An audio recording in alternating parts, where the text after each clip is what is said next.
Sure, Ms. Heard can point to text messages where Mr. Depp is apologizing to her, but never for violence. Ms. Heard's counsel showed you Defendant's Exhibit 325, where Mr. Depp says sorry for, quote, my behavior. I'm a fucking savage. But this is not an apology for violence. It's an apology for the, quote, these heinous, slinging insults. Mr. Depp is apologizing for the words he used. Unlike Ms. Heard, who you heard apologizing for physical violence in multiple audio recordings, you have never heard that from Mr. Depp, because he never used physical violence against Ms. Heard. Ms. Heard told you that Mr. Depp started abusing her right from the very beginning of her relationship, starting at the beginning of 2012. But she has repeatedly testified under oath differently to having spent a year of bliss with Mr. Depp before he ever laid a hand on her. And now, in this courtroom, she has suddenly erased an entire year of magic. She wants you to believe that instead of hitting her after a year of magic, Mr. Depp was hitting her immediately. The good times she has testified to about repeatedly in the past apparently never happened. And with the good times erased, Ms. Heard wants you to believe that she gave Mr. Depp a big knife that said, hasta la muerte, until death, to the man who supposedly would get drunk and high and beat her.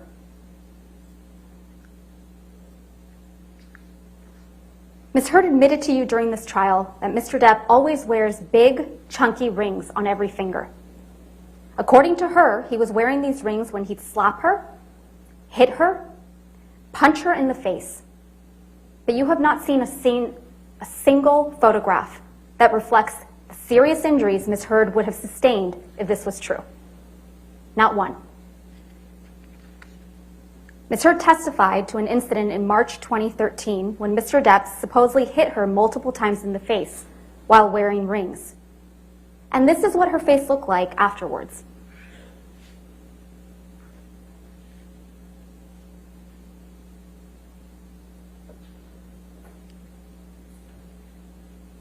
Ms. Heard testified to an incident in Russia where she claims Mr. Depp whacked her in the face and gave her a bloody nose. She didn't take pictures of her bloody nose, but her photograph was taken on that trip, and this is what she looked like.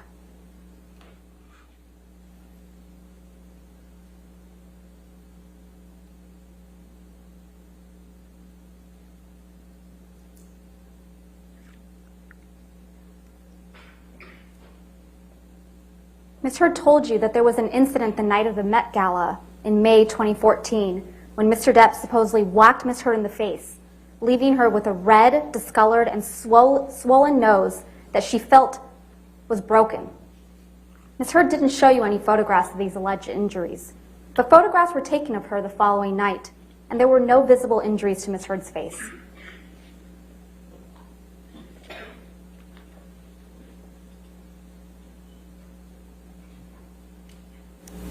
Ms. Heard testified that in January 2015, while she and Mr. Depp were in Tokyo, Mr. Depp knelt on her back so aggressively that she was concerned that bruises would be visible in her backless dress. Here's Ms. Heard in that backless dress.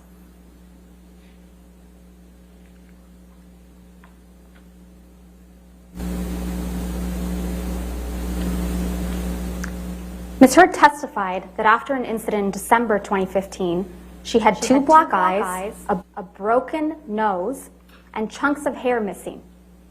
The assault was allegedly so violent that there was blood left all over the pillows, and Mr. Depp had broken the bed frame. Pictures were taken of that bed frame.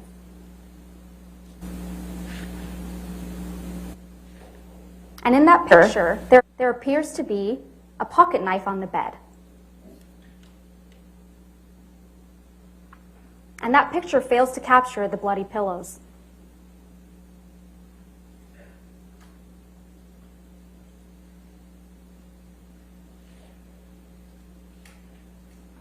And here is what Ms. Heard looked like on the James Corden show the next day.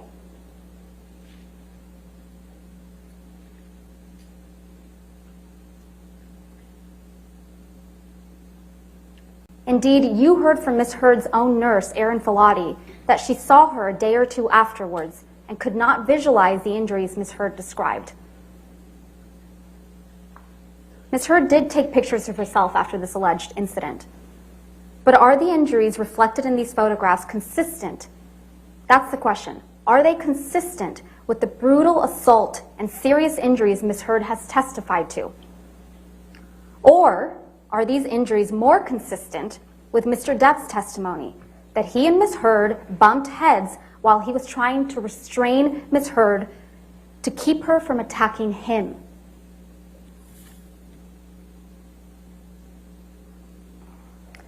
Out of Australia, where Mr. Depp sustained the most serious injury from his relationship with Ms. Heard spun a story of horror. A 3-day ordeal with a drug-fueled Mr. Depp violently assaulting her, cutting his own finger off, dragging her through glass, and then bending her back over a counter and raping her with a whiskey bottle. She claimed that she had bruises on her face, cuts all over her arms and feet, and was bleeding from her vagina from the sexual assault. And what did Ms. Heard say she did? She went upstairs, took some sleeping pills, and went to sleep. The next morning, she took pictures of the mirrors her husband had written on in paint using his amputated finger. She took no pictures of herself, her alleged injuries, or the property damage she testified to in this courtroom. When Malcolm Connolly, Jerry Judge, Dr. Kipper, and Nurse Debbie Lloyd arrived to extract Mr. Depp and get him medical treatment for his finger injury, you heard from Mr. Connolly, Dr. Kipper, and Ms. Lloyd. All of them testified they did not observe any injuries to Ms. Heard, and no one, including Ms. Heard, testified that she sought medical treatment. You also heard from Ben King. He also saw Ms. Heard right after this alleged incident. He flew home with her to Los Angeles. He testified that Ms. Heard didn't want to leave, that she said, I can't leave. It will be the end if I leave. He also testified that once they did leave for Los Angeles, Ms. Heard asked him if he ever got so mad he just lost it. When Ms. Heard arrived in Los Angeles, she saw Travis McGivern, who also testified he observed no injuries, and her personal nurse, Erin Filati, who documented no requests for medical treatment and no injuries in her nursing notes for Ms. Heard. You heard from Mr. Depp's sister, Christy, that she also saw Ms. Heard when she arrived back to Los Angeles and observed no injuries on Ms. Heard.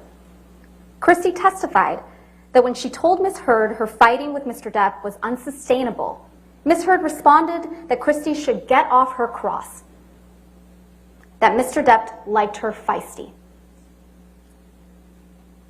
Ms. Heard's testimony about what occurred in Australia just doesn't add up. That's because there was a monster in that house in Australia, but it wasn't Mr. Depp. It was Ms. Heard.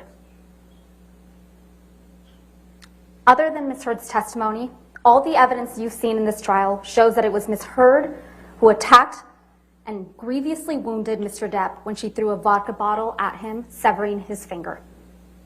Mr. Depp told Dr. Kipper that when Dr. Kipper arrived to treat Mr. Depp's finger.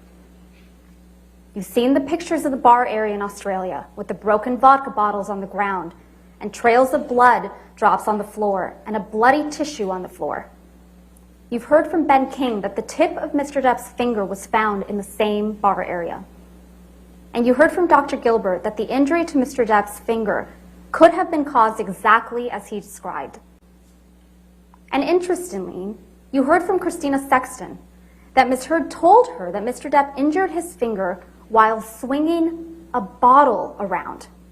Not smashing a phone, as Ms. Heard surmised in this courtroom, but swinging a bottle around. You also heard from Ms. Sexton that Ms. Heard first told her about the bottle rape in Australia while Ms. Sexton was at Ms. Heard's home, meeting with her lawyers, the day before Ms. Sexton was scheduled to be deposed in this case. The evidence presented at this trial shows that this is not the only time that Ms. Heard disclosed a sexual assault at a convenient time for purposes of litigation she's involved in. The first time Ms. Heard claimed that Mr. Depp sexually assaulted her in the Bahamas in December 2015 was after Tara Roberts, the manager of Mr. Depp's island, submitted a sworn statement in the UK action describing the incident she testified to in this courtroom, where Ms. Heard chased Mr. Depp out of the house, was yelling and then pleading with Mr. Depp to stay while clawing at his hair and clothes, and left Mr. Depp with an injury to his face. That's the first time she disclosed it, after there was contrary evidence. Ms. Heard testified about another incident just 2 weeks after the events in Australia, where Mr. Depp supposedly attacked Ms. Heard and almost pushed her sister Whitney down the stairs. Whitney is the only witness that you heard from that backs up Ms. Heard's version of events. She's it.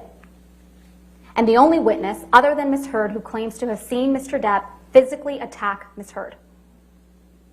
But just like Ms. Heard's version of the events in Australia, her testimony about the staircase incident and that of her sister Whitney's just doesn't square up with the other evidence in this trial. Their testimony is contradicted by the testimony of Travis McGivern and Debbie Lloyd, who were there that night. Ms. Heard and Whitney testified that Mr. Depp threw a Red Bull can that hit or almost hit Ms. Lloyd. Ms. Lloyd testified that never happened. Mr. McGivern testified that it was Ms. Heard who threw a can at Mr. Depp. Ms. Heard testified that Whitney was between her and Mr. Depp when she punched him. Mr. McGivern testified that he was the one between Ms. Heard and Mr. Depp when Ms. Heard punched Mr. Depp. Ms. Heard testified that Mr. Depp was able to get his hands in her hair, yank her, and then hit her in the face with the cast he had on. But you heard from Ms. Lloyd and Dr. Colbert, Mr. Depp's medical doctor, who treated Mr. Depp's finger injury, that Mr. Depp's finger was in a delicate state. He had a pin in his finger, a skin graft, and a soft cast that immobilized Mr. Depp's 2 middle fingers. And tellingly, the only picture of an injury from this incident is of Mr. Depp with a shiner.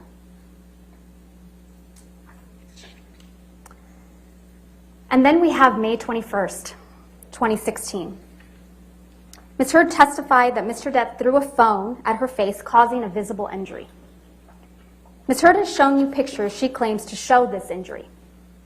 But these photographs are not to be trusted. You heard from Mr. Neumeister that, like many of the photographs Ms. Heard has presented in this case, these photos were stored in a photo editing application. And these photos show signs of manipulation. These 2 photographs were taken at the exact same time and have the exact same file name. But they are visually different. One shows significantly more redness on Ms. Heard's face than the other, which doesn't show any injury at all. Ms. Heard testified that the difference is explained by turning on a light. But there is no way Ms. Heard could have taken a picture, turned on a light, and then taken another picture with every hair in the exact same place within the same second. It's impossible.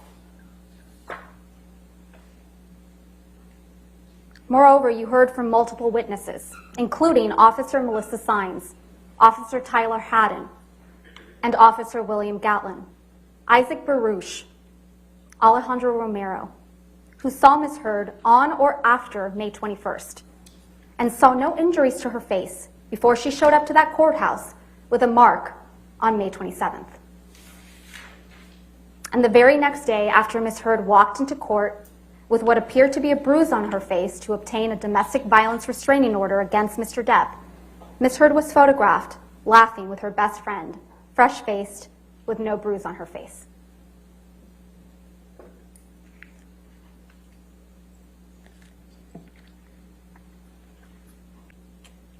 The mountain of evidence that Mr. Depp abused Ms. Heard is simply not there. What we have is a mountain of unproven allegations that are wild, over the top, and implausible. And you can't pick and choose which of these wild allegations to believe and which ones to disregard. You either believe all of it or none of it.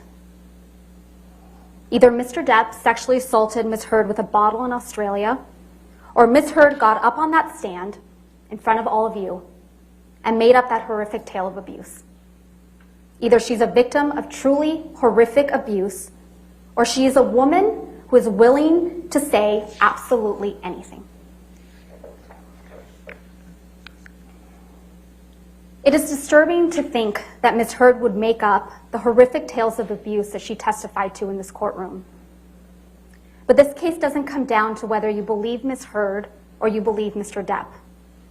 This case comes down to whether you believe Ms. Heard or you believe Mr. Depp, Christy Dombrowski, Sean Bett, Malcolm Connolly, Travis McGivern, Starling Jenkins, Keenan Wyatt, Dr. Kipper, nurses Debbie Lloyd and Aaron Filati, Tara Roberts, Ben King, Kate James, Kate Moss, Dr. Colber, Morgan Knight, Morgan Tremaine, Officers Melissa Sines, Officers Tyler Haddon, Officer William Gatlin, and Beverly Leonard. What Ms. Heard testified to in this courtroom is the story of far too many women.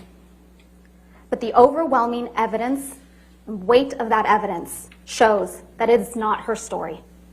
It's not Ms. Heard's story.